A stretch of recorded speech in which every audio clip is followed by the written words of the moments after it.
Est-ce que tu es d'accord avec moi si je te dis discipline égale liberté? Personnellement, les moments dans ma vie où j'ai été le plus malheureux, c'était les moments où j'avais le moins de discipline. J'étais influençable, j'étais dépendant de toutes sortes d'affaires, j'étais triste, j'étais honteux et je tournais dans cette roue sans fin qui rendait ma vie de plus en plus sombre.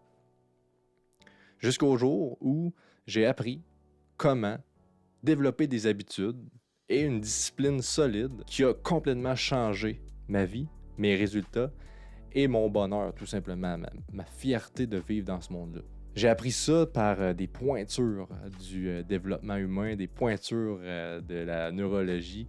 Et aujourd'hui, j'ai envie de vous transmettre pas à pas comment faire pour restructurer nos habitudes neurologiquement et développer une discipline solide et durable.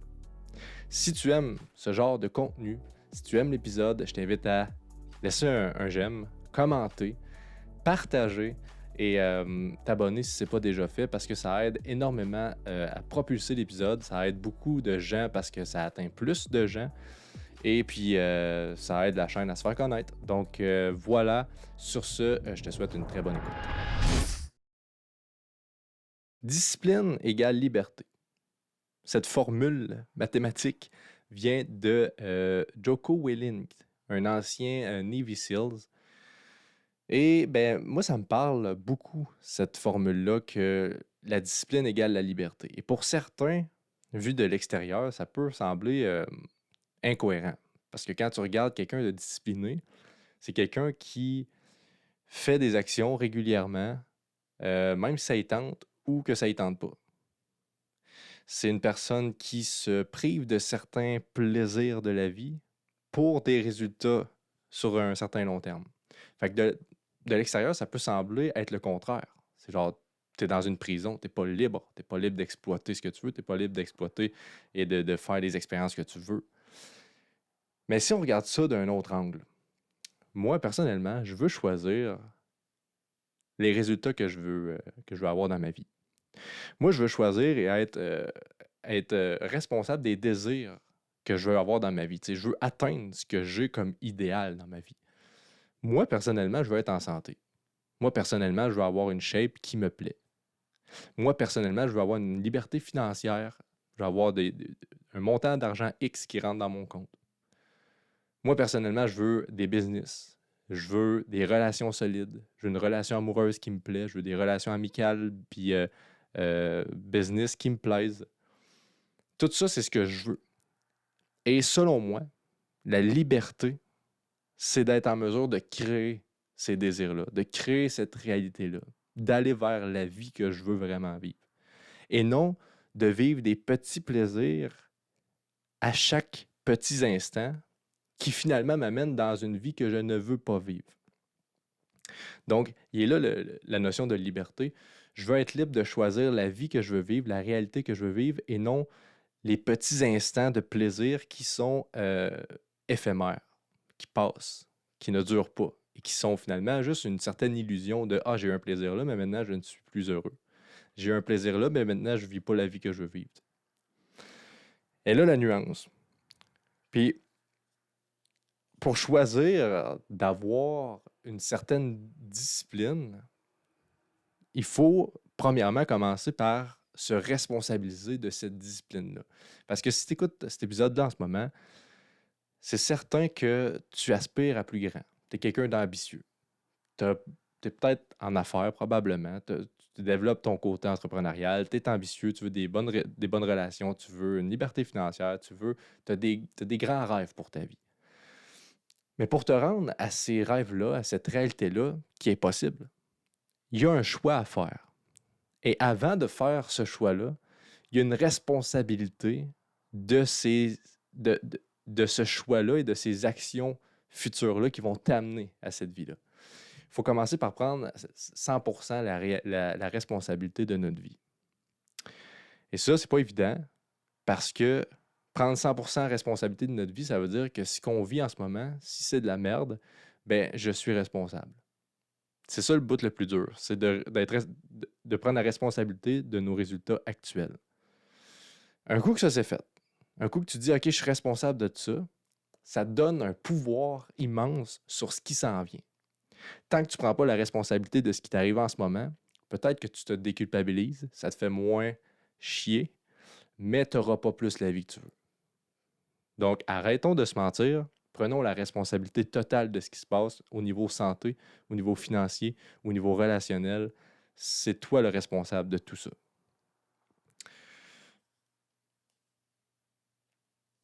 Qu'est-ce qui fait maintenant? Maintenant qu'on a la responsabilité, on comprend qu'on est responsable de notre vie.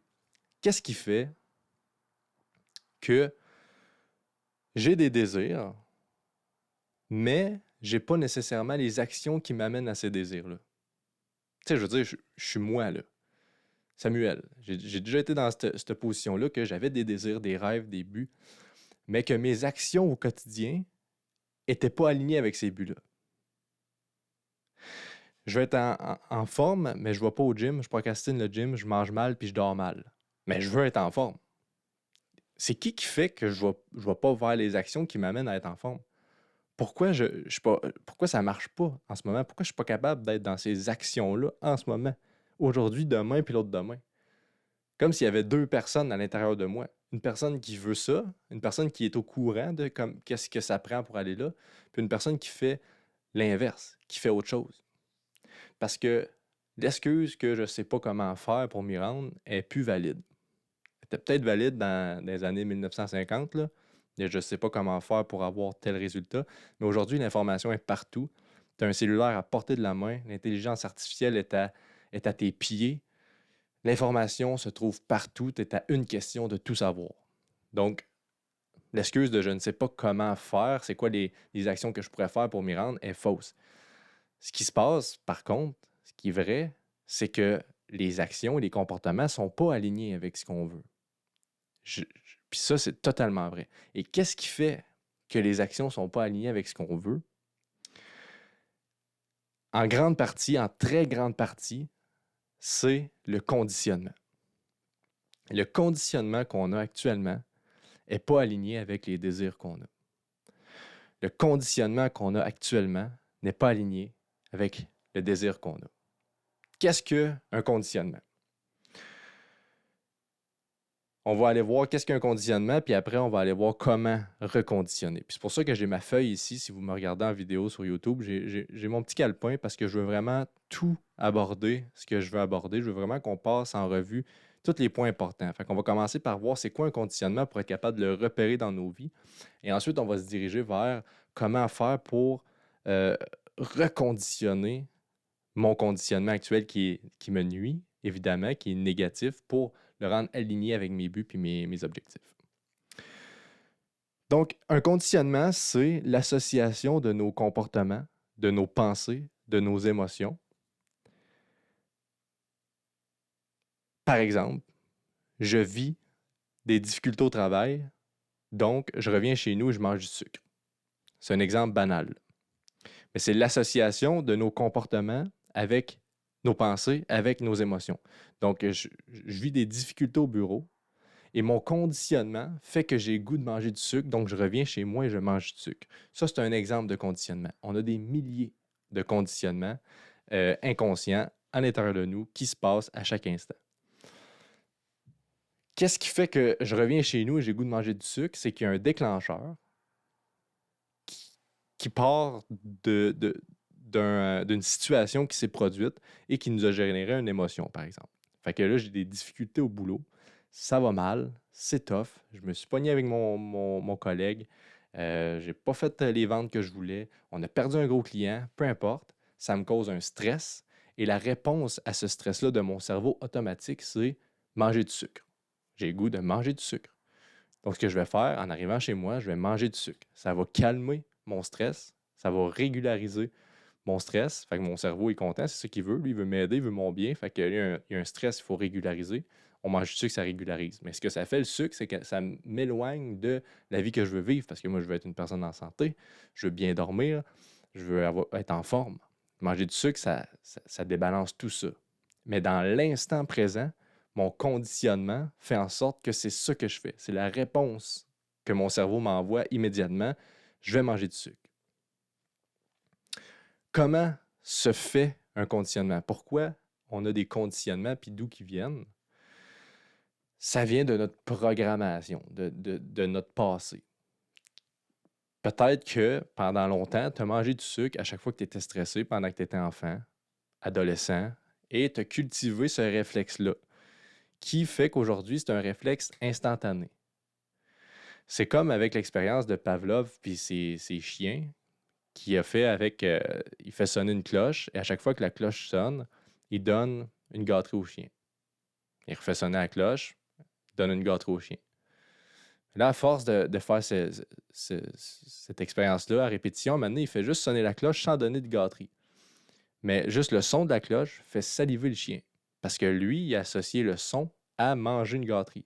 Fait que son corps est déjà en train d'essayer de goûter la gâterie. Il est déjà en train d'essayer de digérer cette gâterie-là parce que dans sa physiologie, c'est rendu un conditionnement. Son de cloche égale je mange. Mais là, ça se passe pas. Fait que je salive puis j'attends de manger parce que c'est déjà un conditionnement. Ça va lui donner faim, juste le son de la cloche. Même si au départ, ça n'a pas de lien.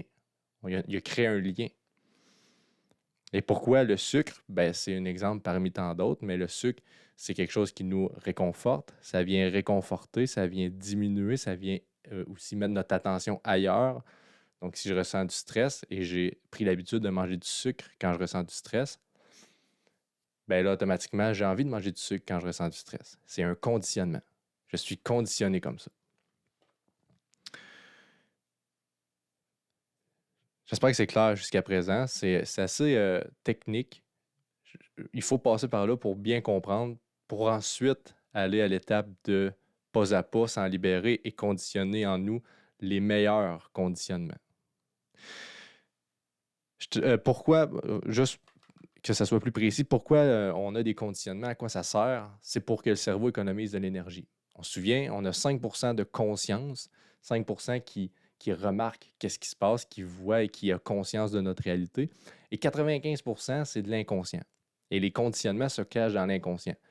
Comme quand tu conduis ta voiture, puis ça fait longtemps que tu conduis une voiture, ben des fois, tu te rends même pas compte. En tout cas, personnellement, je me rends même pas compte que je conduis. Ça fait 15 minutes, puis je suis sur l'autoroute, j'ai mis mes flashers, j'ai regardé mon angle mort, j'ai mis la radio, j'ai écouté de la musique, mais je me suis rendu compte de presque rien parce que j'étais dans ma tête puis je pensais à autre chose. Tout ça, c'est fait par conditionnement. J'ai pris l'habitude de conduire et mon corps est capable de le faire maintenant inconsciemment, ce qui est un conditionnement positif, avantageux. Ça m'économise de l'énergie consciente de devoir regarder l'angle mort, être conscient de mes flashers, être conscient de la vitesse que je roule. Fait que ça, c'est un exemple. C'est pour que le cerveau, lui, il veut économiser de l'énergie. Puis comment on économise de l'énergie, c'est en créant des automatismes qu'on va appeler des conditionnements. Conditionnement négatif, je vais vous donner quelques exemples pour que vous puissiez faire le pont avec votre réalité, avec votre vie. Par exemple, le stress, un des plus grands phénomène de l'instant, une émotion qui est très difficile à gérer pour la plupart des gens, c'est le stress. D'instinct, on essaie d'éviter le stress. On est dans une société de confort. On vise beaucoup le confort. Le marketing vise beaucoup l'aspect de confort. On essaie de rendre le plus de choses confortables autour de nous. Donc, dès qu'on sent un inconfort comme un stress, notre réflexe, c'est d'aller se réconforter rapidement et non sur le long terme. On n'est pas habitué, on nous enseigne pas à affronter un inconfort sur un court terme pour un résultat confortable et meilleur sur le long terme. On nous enseigne à aller chercher le confort le plus rapidement possible. Donc, qu'est-ce qui se passe quand on ressent du stress la plupart du temps? C'est qu'on veut éviter. On va éviter avec toutes les choses qui sont disponibles pour nous aujourd'hui pour éviter.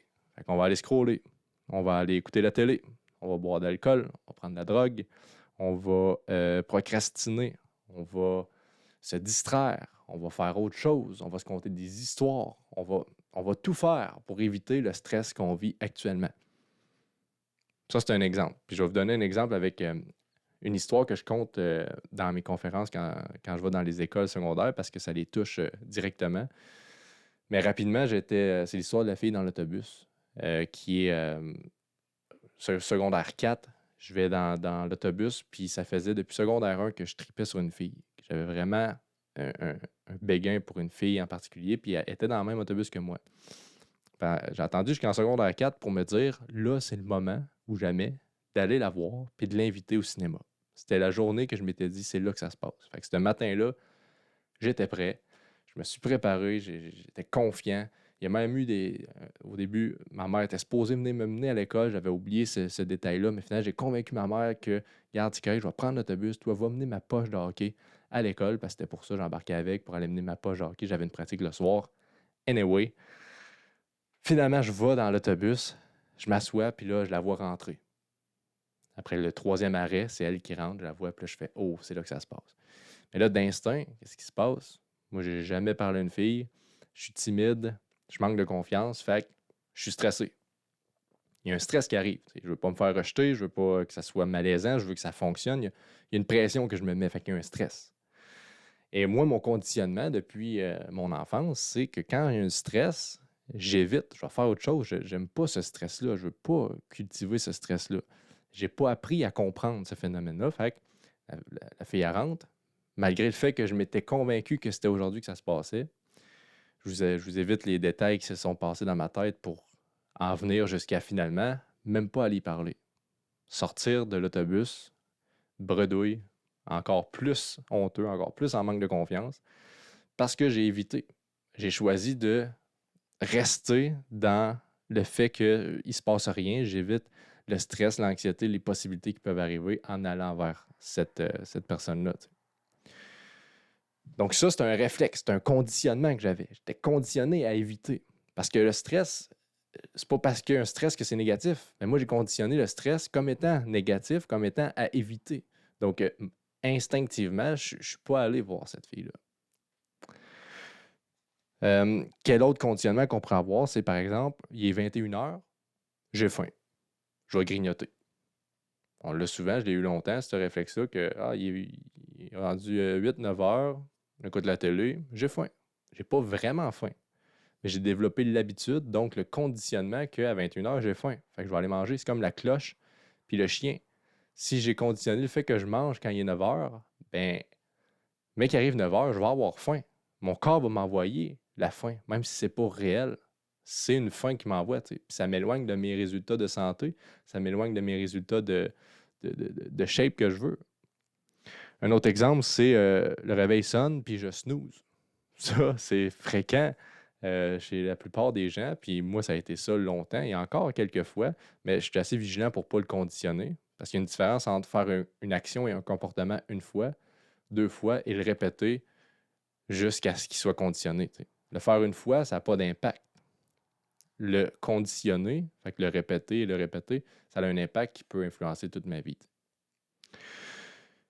Donc tout ça, c'est des exemples, puis je t'invite à faire le parallèle avec ta vie tout le temps. Quand tu écoutes un podcast sur développement, il faut toujours faire le parallèle avec comment je peux adapter ça à ma vie. Fait que, quel conditionnement tu peux te dire, ouais, ça se passe, ça, j'ai une habitude qui est mauvaise, une mauvaise habitude, donc un mauvais conditionnement. On peut appeler ça de même, mauvaise habitude, mauvais conditionnement. Une habitude, c'est conditionné en nous, ça se passe comme ça, parce que c'est pas en lien avec ce qu'on veut. Donc, c'est un conditionnement qui est négatif. Il y a des conditionnements positifs.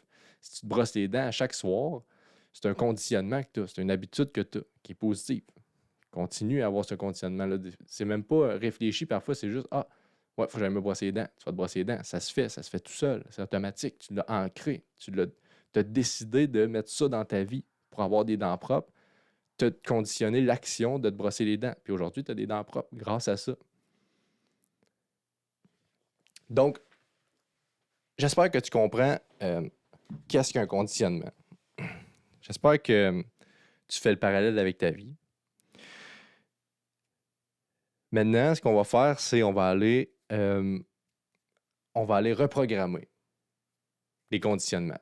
On va reprogrammer les conditionnements qui ne sont pas adéquats dans notre vie actuelle. Puis ce que je t'invite à faire, premièrement, c'est de penser dans ta vie en ce moment, quelle mauvaise habitude, quel conditionnement qui est négatif pour toi.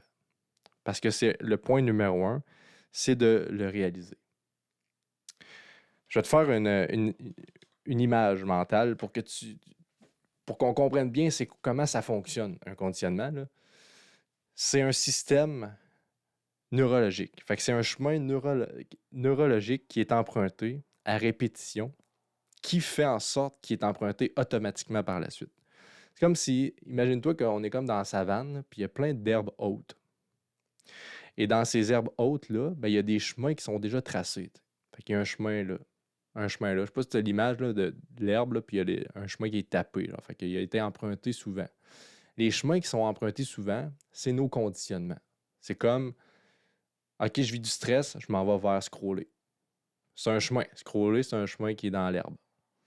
Il est 21h, j'ai faim. C'est un chemin qui est dans l'herbe. Fait que le comportement vis-à-vis de la situation, c'est un chemin neuronal. Donc, la situation, c'est il est 21h, c'est neutre. Mais ça déclenche en moi la faim parce qu'il y a un chemin qui est associé à la faim et au fait qu'il est 21h. Ou le stress qui est une émotion qui est, entre parenthèses, neutre, qui a un message, qui nous envoie quelque chose à comprendre, bien, c'est associé avec un chemin neuronal qui nous amène à une réaction à ce stress-là. Donc, scroller ou affronter. Tu sais, c'est pas nécessairement négatif, mais il y a un chemin. Il y a plein de chemins disponibles. Et notre but, c'est, quand je vous ai dit au début là, du podcast, il faut choisir et prendre la responsabilité de notre discipline. Bien, le but pour développer une discipline qui est en fait une discipline qui est l'ensemble de plein d'habitudes saines et de la répétition de ceux-ci. Comment faire? C'est d'emprunter des chemins neuronaux peut-être différents, donc de créer des nouveaux passages dans la savane et de passer là suffisamment pour que ce chemin-là devienne tapé et que les autres chemins, que l'herbe repousse. Fait que l'automatisme deviendrait vers le chemin qu'on a créé, qu'on a décidé de créer, et les autres chemins qui sont négatifs deviendraient plus longs et non automatiques. Est-ce que tu me suis? Donc, comment qu'on fait ça? Comment qu'on fait pour créer d'autres chemins? Il faut comprendre les chemins actuels. Il faut réussir à voir c'est quoi nos chemins actuels. Quel chemin on emprunte quand on se sent stressé? Et c'est pour ça que je t'invitais à prendre un conditionnement que tu as dans ta vie. Prends le conditionnement qui est le plus nuisible. Tu sais que si tu continues à prendre cette habitude-là, à cultiver ce conditionnement-là dans ta vie, tu n'atteindras pas tes résultats, tu n'atteindras pas tes désirs. Que ce soit santé, familiale, relationnelle, monétaire, peu importe, prends un des conditionnements, des habitudes que tu as et regarde-le. Prends-en conscience. Et c'est l'étape numéro 1. C'est comme si tu arrivais à la savane, là, puis là, tu rouvrais tes yeux avant de prendre le chemin. Tu te dis, OK, j'ai toutes ces possibilités-là. Là. Puis là, je vois que je prends tout le temps le même chemin. À chaque fois que je suis stressé, je m'en vais scroller. Là, je le vois. Là. Je vois le chemin, il est tapé, il est quasiment pavé. Là. Ça fait des années que je le prends, je l'emprunte tout le temps, je le vois. Ça, c'est l'étape 1. L'étape 2, c'est de déterminer un autre chemin à prendre. Parce que il faut que tu avances. Quand tu arrives dans cette impasse-là de je sens du stress, il y a ce chemin-là qui est une possibilité. Mais là, c'est de découvrir une autre possibilité. De commencer à explorer un nouveau chemin. Qu'est-ce que je peux faire à la place d'aller scroller quand je ressens du stress? Qu'est-ce que je peux faire à la place de manger des chips à 9h le soir quand j'ai faim? Qu'est-ce que je peux faire à la place pour reconditionner l'habitude que j'ai? Qu'est-ce que je peux faire à la place pour éviter d'aller parler à une fille quand je me sens stressé? Parce que je sais que je veux y aller. Je me sens stressé puis j'évite à chaque fois. Qu'est-ce que je peux faire à la place qui va m'amener vers mes désirs? Et là, on parle de nouvelles possibilités. Qu'est-ce que je peux faire à la place, par exemple, quand je ressens du stress? On peut parler de méditation. On peut parler de respiration. On peut parler de sport. Si je ressens du stress régulièrement dans une journée, je vais faire plus de sport, premièrement.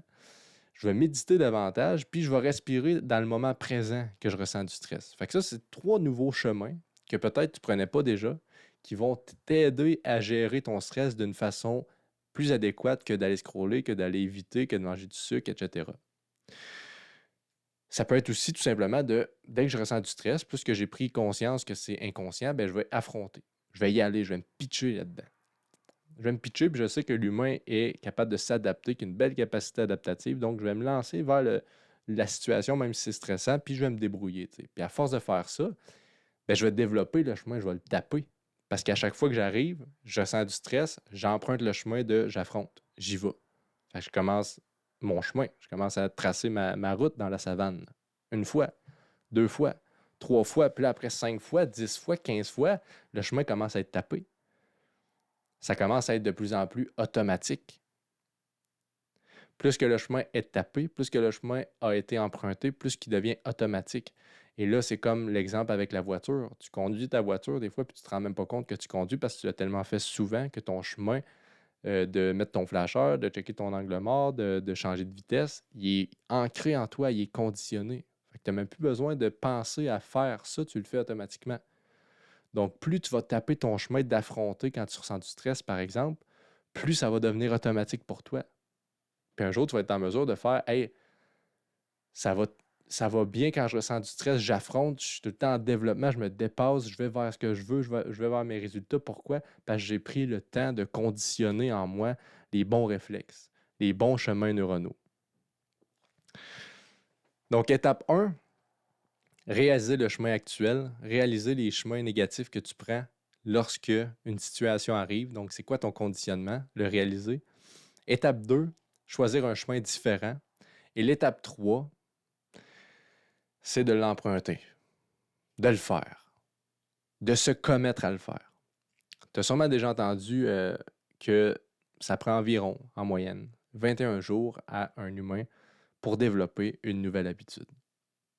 En d'autres mots, ça prend 21 jours à un humain d'emprunter un nouveau chemin neuronal pour développer l'automatisme, donc reconditionner neurologiquement une habitude. Donc, le défi pour toi en ce moment, puis je te lance le défi en ce moment avec le conditionnement que tu as choisi, je te lance le défi pour les 21 prochains jours d'emprunter le nouveau chemin qui va t'amener vers les résultats que tu veux. Ça ne sera pas facile, même au contraire. Ça va avoir des moments difficiles parce que c'est du nouveau. Le cerveau, il n'aime pas trop ça, le nouveau. Il aime ça quand c'est familier parce que c'est là qu'il y a le plus de chances de survie, c'est là qu'il y a le plus de chances que tout va bien. Parce que s'il l'a déjà vécu, ben, selon ses calculs, si on vit ce qu'on a déjà vécu, ça risque de se passer comme ça s'est passé. Donc, on ne mourra pas. Ça va bien se passer. C'est pour ça qu'on a peur de l'inconnu. C'est que c'est nouveau. Il n'y a pas de calcul. On ne peut pas calculer comment que ça va se passer. Fait que c'est incertain, c'est stressant. Il faut être vigilant. Il faut avoir beaucoup d'énergie. Donc, ça va demander beaucoup d'énergie d'emprunter ce nouveau chemin-là pendant 21 jours. Mais après ce 21 jours-là, tu vas tellement avoir évolué. Tu vas tellement ça va vraiment changer ta façon de vivre. Parce que là, tu vas le faire pour une chose, mais ça va avoir un impact global sur plein d'autres aspects de ta vie. Et après ça, tu vas pouvoir faire ça avec d'autres aspects, d'autres habitudes. Commence pas à faire toutes les habitudes en même temps. C'est gaspiller son énergie, c'est trop mettre d'énergie, puis c'est la recette parfaite pour ne pas réussir le défi. Prends un conditionnement, une habitude, puis dis c'est ça que je vais switcher. Cela, je suis tanné de la vivre, je suis tanné de prendre ce même chemin-là. Ça me nuit depuis longtemps, ça nuit à mes résultats, ça nuit à ce que je veux, ça nuit à ma qualité de vie, donc je vais changer cette habitude-là. Et je me commets pour les 21 prochains jours à le faire. Et c'est important de te commettre. De le dire, là, puis de faire juste, oui, je vais le faire. C'est correct, mais si tu veux être certain, là, puis tu veux mettre toutes les chances de ton bord, commets-toi. Fais un sermon avec toi-même de oui, pour les 21 prochains jours, je vais tout faire pour prendre ce nouveau chemin-là que j'ai dans ma tête, que je sais maintenant que je dois prendre. Et pour rajouter une couche pour te commettre une couche de plus, tu peux même l'écrire dans les commentaires. Je me commets pour les 21 prochains jours à faire telle action, à prendre tel chemin. Donc là, tu t'es comme commis face à d'autres personnes, donc tu n'es plus toi-même face à toi-même. Parce que des fois, quand on prend juste une entente avec nous-mêmes, puis que ben, le nous-mêmes, ça ne tente plus, c'est rendu difficile, c'est rendu moins motivant, ça se peut que ça soit facile à dire, bon, ben, je vais procrastiner, je vais le faire une autre fois ou j'abandonne. Mais quand c'est plus que nous-mêmes, on est commis à plus que nous-mêmes, il y a quelque chose qui se passe mentalement. Là. On veut pas se décevoir, mais on veut encore moins décevoir l'autre. On le sait que l'autre a une certaine vision de ce qu'on fait. On s'est commis envers l'autre. Donc, il y a une motivation de plus, si on veut. Donc, je t'invite à te commettre à toi-même, mais envers les commentaires, envers moi-même, directement dans les commentaires pour les 21 prochains jours. Puis, avant qu'on se laisse, j'aimerais que, pour encore plus mettre de poids envers ce 21 jours-là, parce que c'est très important. Là, ça a peut-être l'air d'être futile, mais c'est game changer, là. Littéralement, de passer ses habitudes une à une puis de les reconditionner, c'est game changer. Mais souviens-toi tout le temps de pourquoi tu le fais. C'est ce qui va te suivre dans toutes les décisions que tu vas prendre, toutes les actions que tu vas prendre, tous les défis que tu vas faire. Il faut que tu ailles chercher la raison de pourquoi tu le fais. Qu'est-ce qui fait en sorte que tu veux reconditionner une habitude, telle habitude? Mets-toi ça clair en tête, visualise-le. Il faut que tu saches pourquoi tu le fais, puis que ça soit clair pour toi de pourquoi tu le fais. Et ça va te mettre une autre couche de motivation vraiment plus profonde. C'est une motivation qui est intrinsèque, la raison profonde de pourquoi tu le fais. Fait que si tu le fais pour ta santé, ben imagine-toi être en santé. Puis qu'est-ce que ça vient impacter d'être en santé? Ben, ça impacte toi, ton bonheur, mais ça impacte aussi ta famille, tes enfants, les gens qui t'entourent. Ça l'influence les gens à faire pareil. Donc, tu impactes, veux pas, ton entourage. Et si tu impactes ton entourage, ben, ton entourage, elle se met plus en forme, puis elle impacte, veux pas, son entourage à lui aussi. Fait que tu as un effet de vague immense si tu décides de changer ton conditionnement et d'aller vers une santé. Fait que ça, c'est un exemple qui démontre un pourquoi qui est profond. Genre, pourquoi je veux ça, puis qu'est-ce que ça va apporter, puis pourquoi, puis qu'est-ce que ça va apporter, puis d'aller chercher la raison profonde, intrinsèque de toutes ces raisons-là. Donc, je résume. Nous sommes faits de conditionnement. On a des désirs, des résultats, des rêves. Si tu es ici en ce moment, c'est que tu es ambitieux, donc tu as des rêves d'ambition. Est-ce que tes conditionnements sont alignés avec ces rêves-là? Donc, est-ce que tes habitudes sont alignées jour après jour avec la réalité que tu veux vivre? Si la réponse est non, et il y a des habitudes, des conditionnements qui ne sont pas alignés, tu as des réflexes, des blocages, des croyances, des difficultés à certains moments pour aller vers la vie que tu veux, c'est que ton conditionnement n'est pas aligné. Comment reconditionner le tout? Il faut identifier premièrement c'est quoi le chemin dans la savane que tu empruntes depuis si longtemps et que tu as le réflexe d'emprunter. C'est quoi l'automatisme qui se crée? C'est quoi qui fait que tu ne vas pas vers ce que tu veux? En fait, tu vas vers quoi? Ensuite, sélectionner un nouveau chemin. Qu'est-ce que je veux faire à la place? Vers quoi que je veux aller? Quelle habitude que je veux faire? Quel comportement que je veux intégrer dans ma vie? Et l'étape numéro 3, c'est de s'y commettre pendant 21 jours. Puis après ça, il devrait y avoir un changement. Mise en garde. Il y a des conditionnements qui sont ancrés en nous profondément, depuis très longtemps, qui sont associés à des croyances, à un sens, à des valeurs, et qui créent des blocages internes puissants. Ces conditionnements-là ne seront peut-être pas facilement ou même peut-être qu'ils ne seront pas changeables avec cette façon de faire-là. Parce qu'il faut aller libérer certaines croyances, il faut aller libérer certaines façons de penser pour qu'après, ça puisse libérer le conditionnement puis qu'on puisse reprogrammer tout ça. Si c'est le cas et que tu sens que tu as un blocage depuis longtemps, puis tu as un conditionnement depuis longtemps, depuis des années, puis ça ne marche pas, puis tu es encore pris là-dedans aujourd'hui, viens m'écrire en privé. Il y a une façon différente de le faire que je fais en accompagnement privé pour défaire ces blocages-là, puis rendre le reconditionnement plus possible et plus simple. Donc, si c'est le cas pour toi, viens m'écrire en privé. On va discuter, puis je vais voir qu'est-ce qu'on peut faire ensemble. Donc, je répète, si tu as aimé l'épisode, si tu sens que ça peut aider des gens, aime-la, commente et partage-la. Tu peux la partager directement aux gens que tu sens que ça peut intéresser, que tu dis, regarde, écoute ça, je pense que ça peut t'aider dans ta vie, dans ta business, dans tes relations. Sur ce, je m'appelle Sam Duchesneau, je suis neuroactive coach et ma mission première avec ce podcast-là, c'est de rendre les neurosciences applicables et plus simples pour qu'on puisse justement exploiter le potentiel de notre esprit à travers notre vie, à travers notre business, à travers nos résultats. Donc voilà, s'il y a quoi que ce soit, vous pouvez venir m'écrire en privé. Sur ce, passez une excellente semaine. Salut tout le monde.